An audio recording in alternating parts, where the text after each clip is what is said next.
I got her pregnant, so fill out the divorce paper and get out quickly. You're just a mere housekeeper. I'll pay you compensation, so disappear. I was betrayed by my best friend and my husband on my birthday. But it's so pitiful that they don't know anything. I hope both my deceitful best friend and my husband, who treated me like a convenient housekeeper, suffer together. Good morning, breakfast is ready. Ugh. Laban, my husband, gave a short reply and sat at the dining table. I continued to walk around, preparing for my husband's departure for work this morning. I'm Jane, 25 years old, and I work from home. I used to work for a big company right after graduating, but I quit 2 years ago when I married Laban, who was also my colleague. I'm off. Take care. I washed the breakfast dishes for my husband and then started working myself.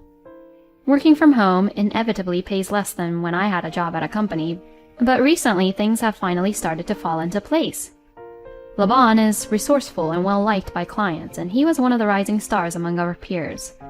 He confessed his feelings to me, and we started dating, eventually getting married after a year. Colleagues, led by our boss, Marcus, tried to persuade me. Are you really going to quit? However, driven by Laban's strong desire, I made the decision to leave the company. From now on, I'll support you financially. Although Laban assured me, the truth was that I still needed money, and starting remote work was a good fit for someone like me who enjoyed working. I spent my days juggling work and household chores, eagerly waiting for my husband to come home. I have been doing this for a few more years now. In general, it may seem like an ordinary life. However, I never imagined that it would all be shattered by a single phone call. Jane, you did a great job on this project as well, and there's hardly any need for revisions. Thank you for always providing meticulous manuscripts. No, I'm the one who should be thanking you for the support. After finishing the online exchange, I took a moment to relax. The remote work I do primarily involves writing. At first, writing internet articles was challenging, but once I grasped the tricks, it became easier. Now I have confidence in delivering work of considerable quality. Phew, I think I'll call it a day here. The advantage of remote work is being able to determine the workload by oneself. Today is an important day. I decided to finish work earlier than usual and prepare a meal. Yes, today is my birthday. I briefly considered going out to eat somewhere special, but I didn't want to spend too extravagantly, so I decided to celebrate modestly at home. A slightly more luxurious meal than usual and a cake bought from the local bakery. My husband has a company dinner tonight as well. He won't be back until after 9 o'clock, so I plan to relax until then. Oh, just when I was thinking that, my phone vibrated. Huh? Karen? Upon seeing that name, my eyes widened involuntarily. It was a message from Karen, who used to be my colleague. Karen, Laban, and I were in the same department and joined the company at the same time. Because of that, the three of us were close, and when I was still working at the company, we often went out for drinks after work together. Both of them were lively, although there were times when I couldn't keep up with their energy. However, I consider them both as friends. Karen made many mistakes at work, but as we covered up for each other, we developed a close bond. Although there were some challenging aspects, I couldn't help but find her likable in one way or another. I think I might have been Karen's closest companion as well. However, after I left the company, our communication gradually decreased and eventually ceased altogether. Well, that's just how relationships with people are. Especially when it comes to friendships in adulthood, they often don't last long. Having realized this, I felt lonely but didn't force myself to cling on to her. Karen knows it's my birthday. I wonder if she reached out to surprise me and celebrate. Thinking that, I felt delighted and reached for the call button. Hello, Karen, what's up? Oh, hello. Hearing Karen's voice after a long time felt nostalgic.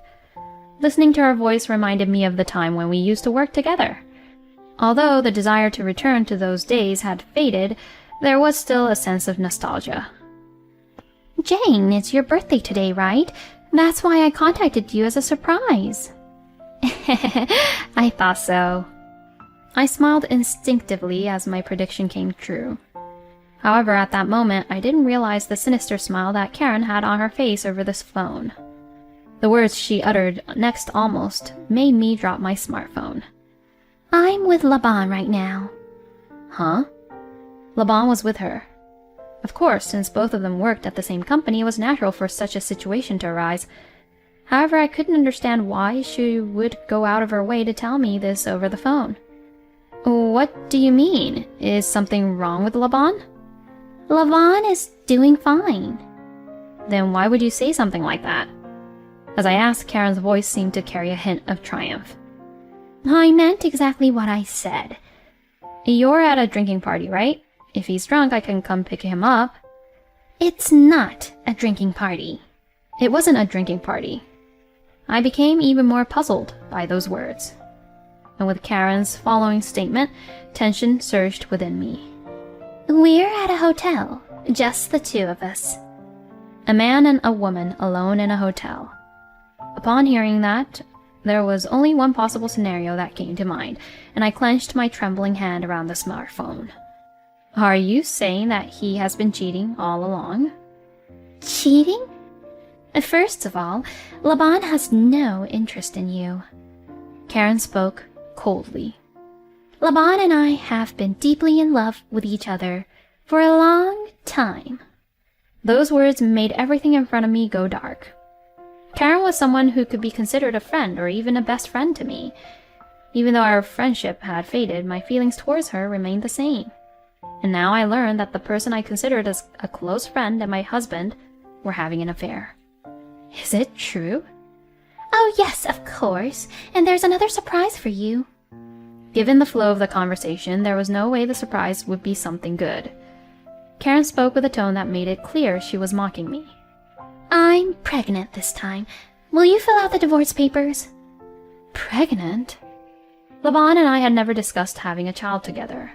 It's surprising how easily he ended up having a child with his affair partner. So, you've been betraying me all along. I finally managed to say it. Karen laughed and replied, Betrayal? Weren't you just a convenient woman for him? I had no idea that Karen thought of me in such a way. I had always believed that Karen also considered me as a friend. I stumbled and placed my hand on the table. The meal I had just prepared was already starting to cool. And Laban, you said he's there with you, right? Yes, would you like to talk to him? As soon as she said that, I heard rustling sounds on the other end of the phone, and the voice I heard this time was undoubtedly that of my own husband. Jane, happy birthday. It was the same words he said to me last night, but Laban's tone of voice was much colder this time. Laban, what does all this mean? Are you saying that you've been having an affair with Karen? Obviously, that's what it means. You can't even grasp the situation. You really are clueless. The reason Laban was attracted to me was apparently because of how I performed when we worked together as a team. I've always been attentive to details, and I've applied that in my work. Jane, you're really quick to grasp the situation, and I appreciate your attention to detail. During a celebration party for our successful teamwork, I happened to be sitting next to Laban, who approached me and said those words. I was delighted. That's not true. It's because of your bold thinking and creativity that we succeeded. Laban was the opposite of me. He was someone who looked at the big picture rather than focusing on the details. That's why there were times when we clashed in our team. However, I believe that it was thanks to those clashes that our work was successful. We were already close friends from the beginning, but since that day we started to have a certain awareness of each other. Eventually, Laban confessed his feelings to me, and that led to our marriage. If you wait for me, Jane, at home, I can give it my all. Laban said that to me earnestly when I hesitated to quit my job. But it turns out that all those words were lies. Laban lets out a heavy sigh and says, Honestly, I never saw you as anything more than a housekeeper. You have no appeal, and I can't see you as a woman like Karen. I thought this was a good opportunity since she's pregnant. I'll pay you alimony, so don't worry. I do believe Karen was undeniable appeal as a woman. Even male colleagues at work would give her flirty looks, and Karen herself would boast about it. Laban continued further. I couldn't stand seeing your face every day. I feel relieved now. I was shocked to hear that Laban had such thoughts and to be directly told that.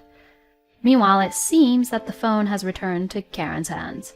She appears lively and is belittling me again. That's why I'm asking you to get a quick divorce, okay? However, after taking a deep breath, I asked as a final confirmation. Is that okay? Huh? Of course it's okay, isn't it? Karen seemed surprised by my unexpected response. I continued to speak to her. I'm renting this place, so I'll send your stuff there. Can you give me your address? Okay. Karen said it in a bewildered manner. Did she think I was making excuses for losing? Though truth of her assumption remains uncertain, I said, well, I'll hang up then. And with that, I quickly ended the call. And I looked down at the completely cold dinner, feeling completely detached from it. This wouldn't taste good unless reheated. By general standards, this would be the moment for me to shed tears, betrayed by both my best friend and husband on my birthday of all days. However, I didn't shed any tears. Instead, I muttered under my breath, I hope both of them become miserable. Yes, I know that both of their lives won't go well. It happened about a year ago. I received a call from Marcus, my former boss at the company. Marcus was a person of great integrity and generosity, someone I would turn to when I was in trouble. He had taken care of me since I was a rookie. Even when I left the company, he expressed deep regret. With nervousness, I answered the call from him. It's been a while. Is there something you wanted to talk about? Upon hearing that, Marcus replied in a serious tone. I want to meet and talk to you about something, he said. Since I have a job with flexible hours, I arranged a meeting day that suited Marcus's schedule. It's been a while, Jane. Yes, it has. So what brings you here today? We met at a quiet cafe. We ordered drinks for now, and I asked him. Marcus let out a sigh in response. He seemed deeply troubled by something. Actually, it's about Laban. Something about my husband? Could it be that he did something wrong at work? Laban seemed normal as usual, but I started to feel anxious. However, Marcus shook his head and said, It's not about something at work. And then with determination he spoke. Actually, the other day I saw Laban entering a hotel with another woman in the downtown area, and at company gatherings he has been saying negative things about you. What? I was shocked by Marcus's words. Laban had been attending more company gatherings during this time, and he would often come home late. However, he never showed any hint of such behavior. But Marcus was not the kind of person to make up such lies. I knew that he was opening up to me like this because he cared about me. Still, there was a part of me that didn't want to believe it. Thank you for your advice, however, I still find it hard to believe. That's understandable. I just thought it would be better to let you know before you get hurt any further. It might be worth being a little more observant of his actions. Gratefully accepting Marcus's advice, we parted ways that way. And since then I tried to gather evidence of Laban's infidelity. To my surprise, it kept pouring out. Knowing how to unlock his smartphone, I would sneak a peek while Laban was asleep. There I discovered exchanges of messages with various women. I captured all of it in photos. Afterward, I began to track Laban's movements on weekends. As a result, I witnessed him entering hotels with women multiple times. Working on weekends is so tiresome. He would often complain about it, but that was mostly a lie. In reality, he was engaged in his affairs. Of course, I captured that too, in photos.